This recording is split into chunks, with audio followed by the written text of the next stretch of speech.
कालीराम सिर हिलाता बोला, कोई तकलीफ़ तो नहीं है ना बैठने की? ना ना, तकलीफ़ कैसी? इंस्पेक्टर देवी सिंह ने एक तरफ से रूल ज़मीन पर टिकाकर अपना वजन संभाल रखा था।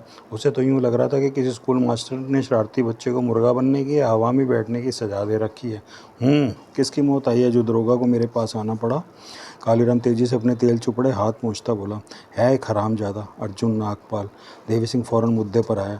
घोड़े से फ़ौरन उतरने के लिए उसने मुद्दे पर ही आना ठीक समझा। फांसी कब होनी है? अभी डेट फिक्स नहीं हुई, पर यह तय है कि उसे फांसी होनी ही होनी है। कालीराम उसे अजीब नज़रों से घूरता बैठ गया। फिर गरजा, तुमने मुझे बेवकूफ़ समझ रखा है? ऐसे तो फांसी के जजमेंट होते होते 1 महीना लग सकता है, 1 साल लगता है, 5 साल लगते हैं। वो मुजरिम कौन कौन सी कोर्टों में फेरे लगाते हैं, अपील करते हैं। वो अभी और भी काफ़ी कुछ कहता कि देवी सिंह ने जेब से 100 के 2 बंडल निकाले और उसकी गोद में रख दिए। 20,000 पर यकायक नज़र पड़ते ही उसकी बोलती बंद हो गई और आंखें फटती चली गई। वो यो किस लिए? कोलीराम का सूझा नहीं कि कहे क्या और पूछे कि कालीराम, तुम्हें सरकार एक फांसी देने के लिए कितने रुपए देती है? पिछली बार तो 51 दिए थे, अब पता नहीं क्या रेट चल रहा है। सरकार से जो भी तुम्हें मिले मुझे कोई मतलब नहीं, पर ये 20,000 मेरी तरफ से। बस उस हरामजादे को फांसी ऐसे देनी है कि तड़प तड़प कर जान निकले उसकी। दरोगा, फांसी में तो तड़प तड़प कर ही जान निकलती है, कोई प्यार से थोड़ी ना निकलती है, कहते कोलीराम ने झट से पहले तो 20,000 उठाए और अपनी पीठ पीछे लगे गाँव तकिए के नीचे यूँ दबा लिए कि कहीं देवी सिंह का इरादा बदल ही ना जाए, वापिस से ना मांग ले। अब बताओ कि तुम फांसी देते कैसे हो?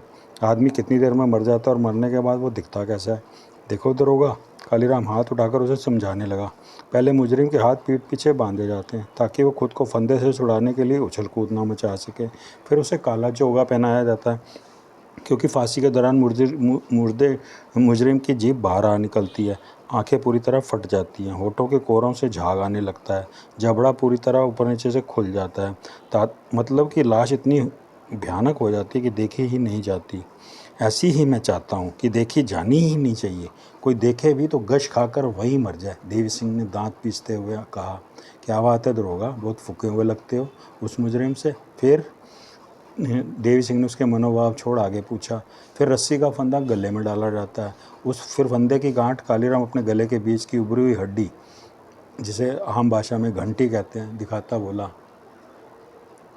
इस घंटी के ऐन नीचे कस दी जाती है ताकि गांठ की चुभन से ही घंटी टूट जाए, ना भी टूटे तो पीछे मौजूद सांस की नली घुट जाए और मुजरिम तड़प तड़प कर वहीं मर जाए 2-4 मिनट में। देवी सिंह ने क्रोधित आंखों से हुंकारा भरा, कितनी देर में मर जाता है मुजरिम? कोई 1 मिनट से लेकर 3 मिनट के अंदर मुजरिम हर हाल में मर जाता है। घंटी टूट जाए तो 1 मिनट, ना टूटे तो सांस घुटने के 3 मिनट के भीतर ही भीतर हर हाल में मर जाता है। अगर मैं चाहूँ तो 10 मिनट तक फंदे पर ही तड़पता रहे तो? देवी सिंह ने उसे कातिर निगाहों से देखा, नामुमकिन, मैं अब तक 30 लोगों को फांसी चढ़ा चुका हूँ, मेरा रिकॉर्ड है कि 4 मिनट तक कोई भी मुजरिम जी नहीं पाया। ऐसा कोई तरीका मेरे पास नहीं है कि मैं फांसी के बाद मरीज को 10 मिनट की तड़प दे सकूं।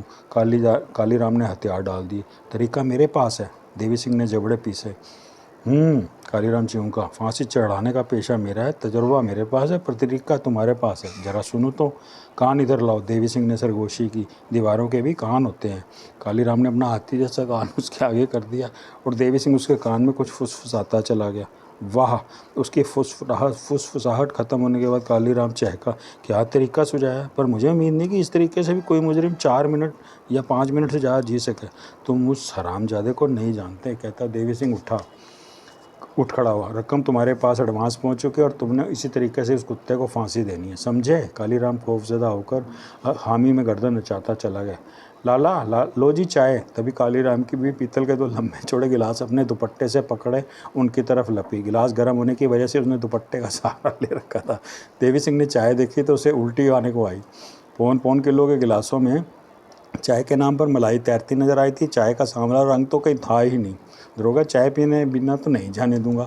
कालीराम, तरस खा, तेरी चाय पीना और फांसी चढ़ना एक जैसा ही है। इतनी थोड़ी थोड़ी तुम चाय पीते हो तो लस्सी कितनी किस्में पीते हो? लस्सी हमारी किस्मत में कहाँ, बस छटाक भर चाय मिल जाए वही गनीमत है, बैठो पियो। कालीराम ने हुक्म दिया। कालीराम जैसी देवी सिंह हक लाया, इतनी चाय तो मुझे महीना भर हजम ना होगी, यकीन कर मैं पूरे हफ्ते में कभी इतनी चाय नहीं पीता, और ये होगी भी भैंस के दूध की। बिल्कुल, और भैंस तेरे सामने खड़ी। कालीराम ने अपनी काली भुसंड बीवी को देखा। बीवी ने शर्मा कर फट से मुंह मोड़ लिया। अच्छा, देवी सिंह का मुंह भाड़ से खोला। पर यार, हम दिल्ली जाने वालों को मिलावटी पॉलीथीन के दूध की चाय पीने की आदत है, ऐसी जानदार धारदार मलाई चाय लायक हमारा हाजमा नहीं। 2 महीने तक तो संडास ही मेरे पीछा नहीं छोड़ेगा मेरा, जाऊँगा आऊँगा आऊँगा जाऊँगा ही लगा रहेगा। चाय तो तुझे छुड़कनी ही पड़ेगी। कालीराम एक गिलास उसकी तरफ बढ़ाता बोला। नहीं तो सौदा कैंसिल। उसने 20,000 वापस ले जा। फिर वो दूसरे हाथ से वाकई तकिए के नीचे से पैसे निकालने लगा। पीता हूँ पीता हूँ पीता हूँ, देवी सिंह ने बुखलाकर हवा में बैठे बैठे गिलास लपका। कालीराम के चेहरे पर उसे चाय पीता देख जमाने भर का संतोष था। फिर वो लुगाई के दुपट्टे से में ही गिलास थामे चाय छुड़कने लगा। लुगाई दुपट्टे से के दूसरे सिर से उन्हें पंखा करने लगी।